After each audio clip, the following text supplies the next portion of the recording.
ನಮಸ್ಕಾರ ಸ್ನೇಹಿತರೆ, ನಮ್ಮ ಯಾತ್ರಂ ಬೈ ವರ್ನ್ ಚಾನಲ್ಗೆ ನಿಮ್ಮೆಲ್ಲರಿಗೂ ಸ್ವಾಗತ. ನಮ್ಮ ಹೆಲ್ತಿ ಲೈಫ್ ಸ್ಟೈಲ್ ಚಾಲೆಂಜ್ನ ದಿನ 50. ಹಂಗೋ ಹಿಂಗೋ ಕಷ್ಟಪಟ್ಟು 50 ದಿನ healthy life style challenge ಮಾಡಿಬಿಟ್ವಿ.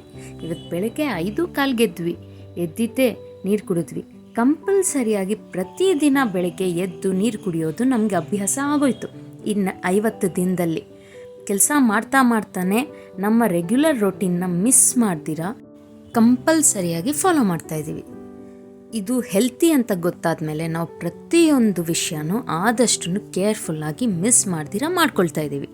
Oil pulling ಆಗಲಿ, ಬೆಳಿಗ್ಗೆ ಎದ್ದಿದ ತಕ್ಷಣ ನೀರು ಕುಡಿಯೋದಾಗಲಿ, ನಾನು, ಮಗು, ನಮ್ಮ ಯಜಮಾನರು 3 ಜನನೂ ಆದಷ್ಟು ಹೆಲ್ತಿ ರೊಟೀನ್ನ ಫಾಲೋ ಮಾಡ್ತಾಯಿದ್ದೀವಿ.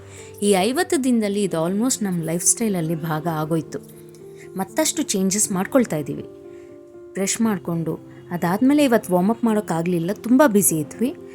ಫ್ರೆಶ್ ಅಪ್ ಆಗಿದ್ದೆ. ಒಂದು 7:15 ಹಾಲು ಕುಡಿದ್ಬಿಟ್ವಿ. ಮತ್ತು ಆಯುರ್ವೇದಿಕ್ ರೊಟೀನಲ್ಲೇ ಇರಬೇಕು ಅಂತ ಹೇಳಿ ಮಣ್ಣಿನ ಪಾತ್ರೆಯಲ್ಲೇ ಮಾಡ್ತಾಯಿದ್ದೀನಿ. ಈ ಮಣ್ಣಿನ ಪಾತ್ರೆಗಳೇನು ಅಷ್ಟೇನು ಕಷ್ಟವಾಗಿಲ್ಲ ಮೇಂಟೈನ್ ಮಾಡೋದು.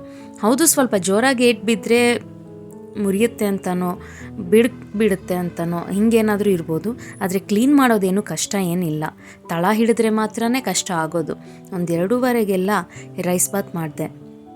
ಕೊಕೊನಟ್ ರೈಸ್ ತುಂಬ ಚೆನ್ನಾಗಿತ್ತು. ಮತ್ತು ಒಂದು ರಾತ್ರಿ ಡಿನ್ನರ್ಗೆ ಒಂದು 9 ಗಂಟೆಗೆಲ್ಲ ಇಷ್ಟು ವೆರೈಟಿ ಐಟಮ್ ಇತ್ತು. ಯಾರಿಗೇನು ಬೇಕೋ ಅದು ತಿನ್ನೋಂಗೆ, ಯಾರಿಗೇನು ಬೇಕೋ ಅದು ಕುಡಿಯೋಂಗೆ. ಯಾಕೆಂದರೆ ತುಂಬ ಬ್ಯುಸಿ ಇದ್ವಿ. ಮತ್ತು ಒಂದು ರಾತ್ರಿ 10:30 ನಿದ್ದೆ ಮಾಡಿಬಿಟ್ವಿ. ಆದಷ್ಟು ಇನ್ನೂ ಬೇಗ ಮಲಗೋದನ್ನು ಅಭ್ಯಾಸ ಮಾಡ್ಕೊಳ್ಳೋಕ್ಕೆ ಟ್ರೈ ಮಾಡ್ತಾಯಿದ್ದೀವಿ. ಹೀಗಿತ್ತು ನಮ್ಮ 50ನೇ ದಿನದ ಹೆಲ್ತಿ ಲೈಫ್ ಸ್ಟೈಲ್ ಚಾಲೆಂಜ್.